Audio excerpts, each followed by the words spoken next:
how to study the weekly Torah portion, and then we'll bring you the double Torah portion of Behar Bechukotai. But first, let's talk about this. So when you begin studying the weekly Torah, when you study the portion, don't try to understand everything at once. Okay? The goal isn't perfection, it's about connecting. We talk a lot about connecting. Uh, Start with the big picture. So each week, the parasha is read in Jewish communities all around the world.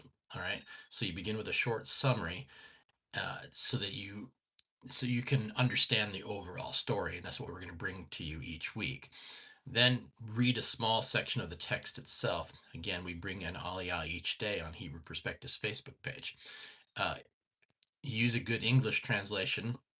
Again, we suggest the Chumash by Art Scroll. You can get that at artscroll.com. Take your time, ask simple questions. What is happening? Who is speaking? Why does this matter? Then take that idea with you. Not many, just one idea. It might be a lesson about God. It might be a lesson about people. It might be on how to live, which is very important right now as we lead up to Shavuot or to Pentecost. So Torah is meant to shape life, not just fill up our mind.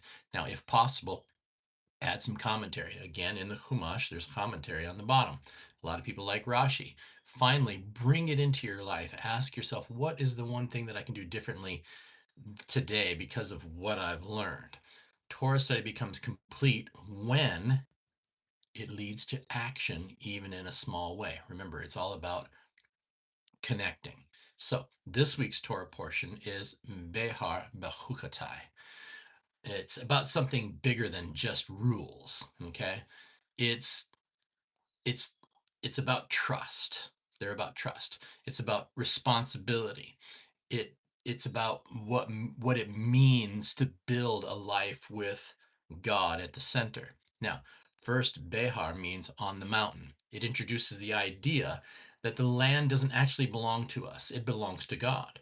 So every seventh year is a sabbatical year, a Shemitah, where the land rests. No planting, no harvesting like normal. Then, after 7 cycles, that comes the Jubilee year, the Yovel. That's when the land returns to its original families and people who fell into debt or servitude are set free. So it makes it interesting about being a bondsman or a bondswoman, how it was so much different than the rest of the world. So what's the message? Nothing we own is really ours forever. Wealth, success, even land that has been entrusted to us. So God is teaching us a reset system. No one is meant to be stuck at the bottom forever. No one gets to dominate forever. Society should reflect fairness, compassion, and second chances. Now, it also challenges us.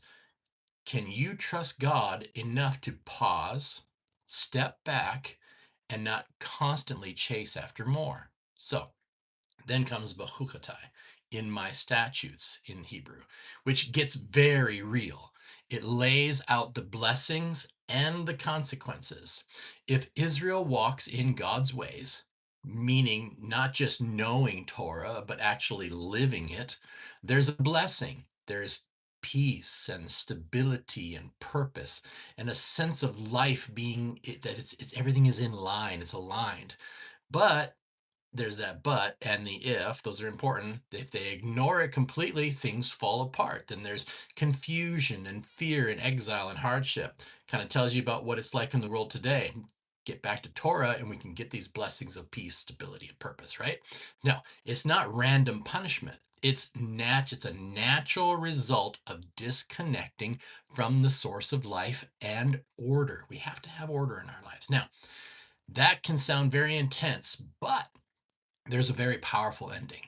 Even after failure, even after distance, return is always possible. God doesn't cancel the relationship, it's forever. All right. So, what does this mean for us today? Your life isn't just about what you can gain, it's about what you build with integrity. So it also means rest, reset, and trust are part of the spiritual strength. It's not a weakness.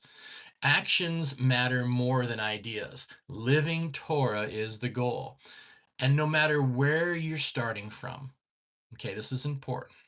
No matter where you're starting from, especially if you are new, growth is always on the table. So Behar Bechukotai is actually, what is it really asking us? It's asking, what kind of person are you becoming? And are you building a life that reflects something higher than just yourself? Thank you for watching.